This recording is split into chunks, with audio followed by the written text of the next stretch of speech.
Today, we're jumping right into a legal drama out of Spain that is, well, completely unprecedented. For the very first time in its history, the country's sitting Attorney General Álvaro García Ortiz has been convicted of a crime by the Supreme Court. This is a case that has absolutely shaken the Spanish justice system to its core, and believe it or not, it all comes down to one big question. Think about that for a second. Can a person, especially someone in one of the highest legal offices in the land, be found guilty without a smoking gun, based on a collection of clues and inferences instead? That's the huge dilemma we're going to unpack today, and it's a question that literally split the nation's highest court right down the middle. Okay, let's get into it. So here's our roadmap. First, we'll cover the historic conviction itself, what actually happened. Then, we're going to build the case for guilt, just like the majority of the judges did. After that, we'll flip the script and explore the powerful case for his innocence. Then we'll dig into what that deep division in the court really tells us. And finally, we'll look at the massive political fallout. All right, so let's start with the ruling itself. Álvaro García Ortiz was convicted for the crime of revealing confidential information. And this information came from a pretty high-profile tax fraud case involving a man named Alberto González Amador, who happens to be the partner of a very prominent regional president in Madrid. Now, the context here is everything. A story started making the rounds that the prosecutor's office had offered a plea deal to González Amador, but in reality, it was actually his lawyer who had proposed the deal.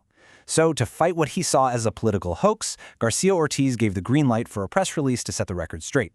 The problem? That press release contained details from confidential emails, and for the majority of the court, the logic was simple. You cannot fight a lie by committing a crime. Now, to really understand how they reached that verdict, you need to know this key legal term in Spanish law: indicios. Think of it as circumstantial evidence. It's not direct proof, it's clues. And the entire case against the Attorney General was built on a chain of these indicios, which the majority of the judges decided was strong enough to convict him. So let's dig into that case for guilt. We're going to see how 5 of the 7 judges on the panel basically connected the dots. Their argument was that even without any direct proof, all these different clues pointed overwhelmingly in one direction. Okay, let's look at how the court built this case, clue by clue. First, they took something that seems pretty minor, right? A 4-second missed phone call from a journalist. But they interpreted it in the most damaging way possible. It wasn't just a missed call, they said. It was a trigger for a secret conversation on another platform. Then there's the fact that he wiped his work phone. Now, this could be standard procedure, but the court saw it as a clear act of concealment. Add to that the testimony from a fellow prosecutor. She said that when she asked him if he was the source of the leak, he gave this really evasive answer. That doesn't matter now. And finally, they pointed to the sheer speed with which he got those confidential emails together. They said it was suspicious. So for the majority, these weren't 4 separate flimsy clues. No, they were interlocking pieces of a puzzle that, to them, painted a clear picture of guilt. But you might be asking, what about the journalists? They testified under oath that García Ortiz was not their source. Well, the court's majority basically dismissed their testimony. This quote from their opinion says it all. They argued that the combined weight of all that circumstantial evidence was just more powerful. They basically believed the journalists' duty to protect their sources meant their word couldn't be trusted over this plurality of evidence. And this is where the whole story takes a dramatic turn, because not everyone on that bench agreed. Not even close. So now let's look at the case for innocence, which came from a really powerful dissenting opinion written by 2 female magistrates, Ana Ferrer and Susana Polo. In the Spanish legal system, this is called a voto particular. It's not just a note saying, "I disagree." It's a formal, written argument that becomes part of the public record. And in this case, it wasn't a minor quibble. It was a point-by-point takedown of the entire case for guilt. And here you can see just how differently these 2 judges saw the exact same evidence. That 4-second phone call the majority found so suspicious, the dissenters called their logic mere suspicions. They basically accused the other judges of picking the single most prejudicial interpretation out of many possibilities. The deleted phone? They argued he had every legal right and security reason to do that, and it proved absolutely nothing about a leak.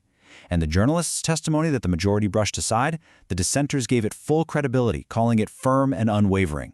They even argued that releasing the press note wasn't a crime in the first place, since the information was needed to correct a public falsehood and was pretty much already out there anyway.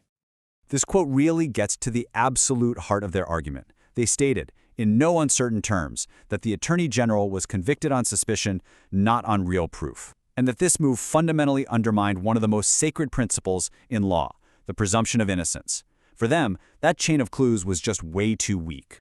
So that brings us to the division in the court itself. You know, a 5-2 split in a case of this magnitude against the state's top prosecutor is a really big deal. It reveals a profound disagreement at the very highest level of justice in the country. And when you see it visually, it really hits home. 5 judges were convinced the circumstantial evidence was enough. 2 believed it was a dangerous leap that trampled on fundamental rights. I mean, think about it. If just one of those 5 judges had sided with the dissent, the verdict would have been acquittal. It was that close.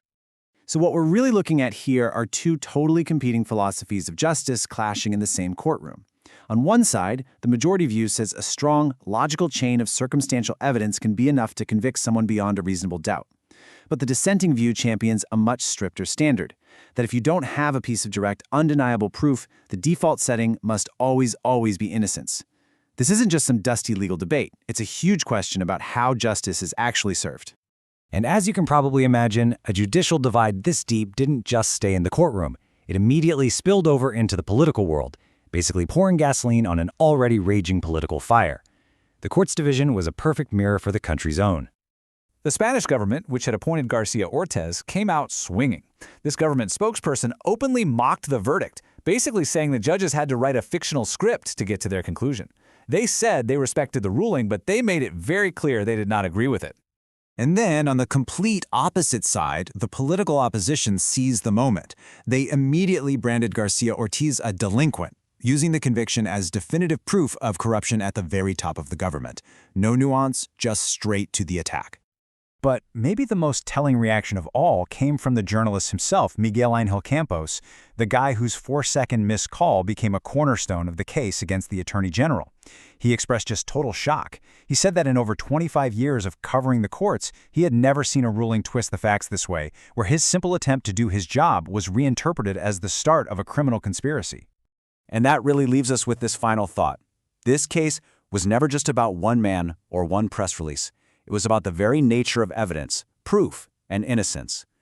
When the most respected legal minds in an entire country can look at the exact same set of facts and come to polar opposite conclusions about guilt and freedom, it forces all of us to ask a much bigger, much more uncomfortable question about the fairness, the certainty, and the very fabric of justice itself.